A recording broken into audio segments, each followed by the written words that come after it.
National Herald ಪ್ರಕರಣದಲ್ಲಿ ರಾಹುಲ್ ಗಾಂಧಿ ಅವರಿಗೆ summons ನೀಡಿ ವಿಚಾರಣೆ ನಡೆಸುತ್ತಿರುವುದನ್ನು ವಿರೋಧಿಸಿ ಬೆಂಗಳೂರಿನಲ್ಲಿರುವ ಜಾರಿ ನಿರ್ದೇಶನಾಲಯದ ಕಚೇರಿಗೆ ಮುತ್ತಿಗೆ ಹಾಕಿ ಕಾಂಗ್ರೆಸ್ ಪ್ರತಿಭಟನೆ ನಡೆಸಿದೆ.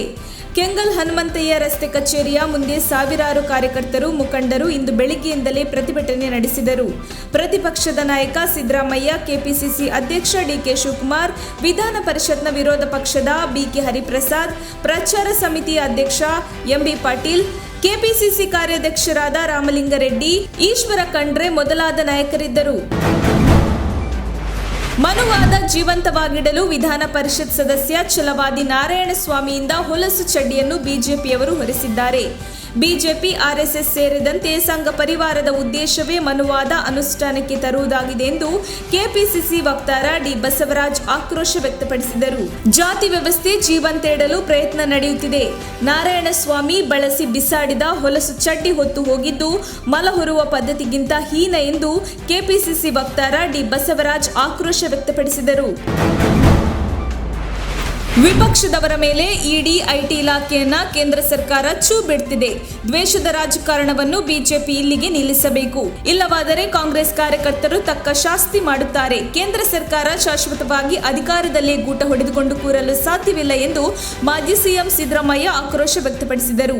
ಬಿಜೆಪಿ ಇಡಿಯನ್ನು ದುರ್ಬಳಕೆ ಮಾಡಿಕೊಳ್ಳುತ್ತಿದೆ ಎಂದು ಕಾಂಗ್ರೆಸ್ ನಡೆಸುತ್ತಿರುವ ಪ್ರತಿಭಟನೆಯಲ್ಲಿ ಮಾತನಾಡಿದವರು, ಆರ್ಎಸ್ಎಸ್ ಮುಖಂಡರು ಬ್ರಿಟಿಷರ ಜೊತೆ ಸೇರಿಕೊಂಡು ಸಂಚು ರೂಪಿಸಿದ್ದರು. ಕ್ವಿಟ್ ಇಂಡಿಯಾ ಚಳವಳಿ ಹತ್ತಿಕ್ಕಲು ಕೈಜೋಡಿಸಿದ್ದರು.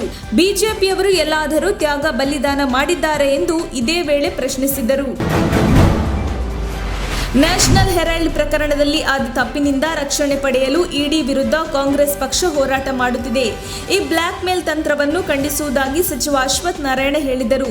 ಪತ್ರಿಕಾಗೋಷ್ಠಿಯಲ್ಲಿ ಮಾತನಾಡಿದವರು, ಕೆಪಿಸಿಸಿ ಅಧ್ಯಕ್ಷರು ಈ ವಿಚಾರದಲ್ಲಿ ಅನುಭವ ಉಳ್ಳವರು, ಇಡಿಯಿಂದ ತನಿಖೆಯೊಳಗಾದವರು ಎಂದ ಅವರು, ಇಡಿ ತನಿಖೆಗೆ ಕಾಂಗ್ರೆಸ್ ಪಕ್ಷ ಸಹಕರಿಸಬೇಕು. ಕಾಂಗ್ರೆಸ್ ಆರೋಪಗಳು ರಾಜಕೀಯ ಪ್ರೇರಿತವಾಗಿದೆ. ನಮ್ಮನ್ನು ಪ್ರಶ್ನಿಸಬೇಡಿ, ವಿಚಾರಣೆಗೆ ಕರೆಯಬೇಡಿ ಎಂದರೆ ಹೇಗೆ ಎಂದು ಅವರು ಪ್ರಶ್ನಿಸಿದರು. ನ್ಯಾಷನಲ್ ಹೆರಾಲ್ಡ್ ಪ್ರಕರಣಕ್ಕೆ ಸಂಬಂಧಿಸಿದಂತೆ ಕಾಂಗ್ರೆಸ್ನ ಮಾಜಿ ಅಧ್ಯಕ್ಷ ರಾಹುಲ್ ಗಾಂಧಿ ಅವರನ್ನು ಜಾರಿ ನಿರ್ದೇಶನಾಲಯದ ಅಧಿಕಾರಿಗಳು ದೆಹಲಿ ಕಚೇರಿಯಲ್ಲಿ ವಿಚಾರಣೆಗೆ ಒಳಪಡಿಸಿದ್ದು, ಇದನ್ನು ಖಂಡಿಸಿ ದೇಶಾದ್ಯಂತ ಪ್ರತಿಭಟನೆ ನಡೆಸುತ್ತಿರುವ ಕಾಂಗ್ರೆಸ್ ನಾಯಕರ ವಿರುದ್ಧ ಬಿಜೆಪಿ ತೀವ್ರ ವಾಗ್ದಾಳಿ ನಡೆಸಿದೆ. ಈ ಕುರಿತು ಮಾತನಾಡಿದ ಬಿಜೆಪಿ ನಾಯಕಿ ಹಾಗೂ ಕೇಂದ್ರ ಸಚಿವೆ ಸ್ಮೃತಿ ಇರಾನಿ, ಕಾಂಗ್ರೆಸ್ ಇಂದು ಪ್ರತಿಭಟನೆ ನಡೆಸುವ ಮೂಲಕ ಭ್ರಷ್ಟಾಚಾರದ ಬೆಂಬಲಕ್ಕೆ ನಿಂತಿದೆ. ಜೈಲಿನಿಂದ ಜಾಮೀನಿನ ಮೇಲೆ ಬಂದವರು ದೆಹಲಿ ಸುತ್ತುವರಿಯಲು ಬನ್ನಿ ಎಂದು ಘೋಷಿಸಿದ್ದಾರೆ.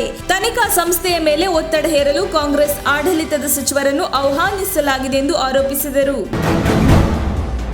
ಕಾಂಗ್ರೆಸ್ ಅಧ್ಯಕ್ಷ ರಾಹುಲ್ ಗಾಂಧಿ ಅವರನ್ನು ಕೇವಲ 3 ಗಂಟೆ ವಿಚಾರಣೆ ನಡೆಸಿದ ಜಾರಿ ಇಡಿ ಅಧಿಕಾರಿಗಳು ಅಂತ್ಯಗೊಳಿಸಿದ್ದಾರೆ. ದೆಹಲಿಯ ಜಾರಿ ನಿರ್ದೇಶನಾಲಯ ಕಚೇರಿಗೆ ಸೋಮವಾರ ಬೆಳಗ್ಗೆ ಭೇಟಿ ನೀಡಿದ ರಾಹುಲ್ ಗಾಂಧಿ ವಿಚಾರಣೆಗೆ ಹಾಜರಾದರು. 3 ಗಂಟೆ ವಿಚಾರಣೆ ನಂತರ ರಾಹುಲ್ ಗಾಂಧಿ ಹೊರಗೆ ಬಂದರು. ನಾಯಕ ರಾಹುಲ್ ಗಾಂಧಿ ಮತ್ತು ಸೋನಿಯಾ ಗಾಂಧಿ ಅವರನ್ನು ಇಡಿ ವಿಚಾರಣೆಗೆ ಒಳಪಡಿಸಿರುವುದನ್ನು ವಿರೋಧಿಸಿ ಕಾಂಗ್ರೆಸ್ ಕಾರ್ಯಕರ್ತರು ಬೆಂಗಳೂರಿನಲ್ಲಿ ಸೋಮವಾರ ಪ್ರತಿಭಟನೆ ನಡೆಸುವ ವೇಳೆ ಪೊಲೀಸರು ಕೈ ನಾಯಕ ವೇಣುಗೋಪಾಲ್ ಅವರ ಬಟ್ಟೆ ಹರಿದಿದ್ದು, ಈ ವೇಳೆ ನಡೆದ ತಳ್ಳಾಟದಲ್ಲಿ ಅವರು ಅಸ್ವಸ್ಥಗೊಂಡ ಘಟನೆ ನಡೆದಿದೆ. ಇಡಿ ಕಚೇರಿ ಬಳಿ ಬಂದಿದ್ದ ಕಾಂಗ್ರೆಸ್ ನಾಯಕರಾದ ಕೆಸಿ ವೇಣುಗೋಪಾಲ್ ಮತ್ತು ಡಿಕೆ ಸುರೇಶ್ ಮತ್ತಿತರರನ್ನು ವಶಕ್ಕೆ ಪಡೆದುಕೊಳ್ಳಲಾಗಿದೆ. ಈ ವೇಳೆ ಪೊಲೀಸರು ವೇಣುಗೋಪಾಲ್ ಅವರ ಅಂಗಿಯನ್ನು ಹರಿದಿದ್ದು, ನೂಕಾಟ ತಳ್ಳಾಟ ವೇಳೆ ಅವರು ಅಸ್ವಸ್ಥರಾಗಿದ್ದಾರೆ. ಆಡಹಗಲೇ ಮಗು ಕಳ್ಳತನ ಮಾಡಿರುವ ಘಟನೆ ಹುಬ್ಬಳ್ಳಿಯ ಕಿಮ್ಸ್ ಆಸ್ಪತ್ರೆಯಲ್ಲಿ ನಡೆದಿದೆ.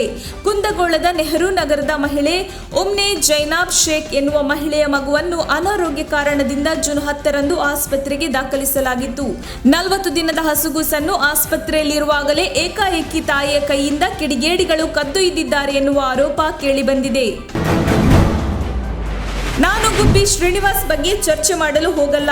ಯಾರು ಯಾರ ಬಗ್ಗೆಯೂ ಅವಹೇಳನಕಾರಿ ಹೇಳಿಕೆ ಕೊಡಬಾರದು.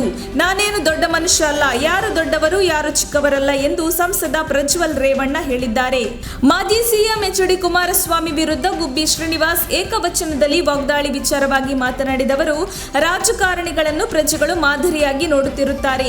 ಇಂತಹ ಪದಗಳನ್ನು ಉಪಯೋಗಿಸಿದರೆ ನಮಗೆ ಶೋಭೆ ತರಲ್ಲ. ಯಾರೇ ಆಗಲಿ ನಾನೇ ಆಗಲಿ ಬಳಸಿದರೆ ಶೋಭೆ ತರೋದಿಲ್ಲ. ಜನರು ತೀರ್ಮಾನ ಮಾಡ್ತಾರೆ. ಎಲ್ಲರೂ ಒಳ್ಳೆಯ ರೀತಿಯಲ್ಲಿ ತೆಗೆದುಕೊಳ್ಳುವುದಿಲ್ಲ. ಇಂತಹ ಹೇಳಿಕೆಯನ್ನು ಯಾರು ಕೂಡ ಒಳ್ಳೆಯ ರೀತಿಯಲ್ಲಿ ಸ್ವೀಕರಿಸಲ್ಲ ಎಂದು ಅವರು ಹೇಳಿದರು. ದಕ್ಷಿಣ ಕನ್ನಡ ಜಿಲ್ಲೆಯ ಕಾರ್ಕಳದಲ್ಲಿ ಗೋಡ್ಸೆ ಹೆಸರಿನ ನಾಮಫಲಕ ಅಳವಡಿಸಿರುವುದು ವಿಷಾದನೀಯ ಎಂದು ಮಾಜಿ ಮುಖ್ಯಮಂತ್ರಿ ಕಾಂಗ್ರೆಸ್ನ ಹಿರಿಯ ನಾಯಕ ಹೇಳಿದ್ದಾರೆ. ಕಾರ್ಕಳ ತಾಲೂಕಿನ ರಸ್ತೆಯೊಂದಕ್ಕೆ ಗೋಡ್ಸೆ ನಾಮಫಲಕ ವಿಚಾರವಾಗಿ ಪ್ರತಿಕ್ರಿಯಿಸಿದ ಅವರು, ವಿದ್ಯಾರ್ಥಿಗಳ ಮನಸ್ಸನ್ನು ಕೆಡಿಸುವಂತಹ ಕೆಲಸವನ್ನು ಕಾಂಗ್ರೆಸ್ ಯಾವತ್ತೂ ಮಾಡಿಲ್ಲ.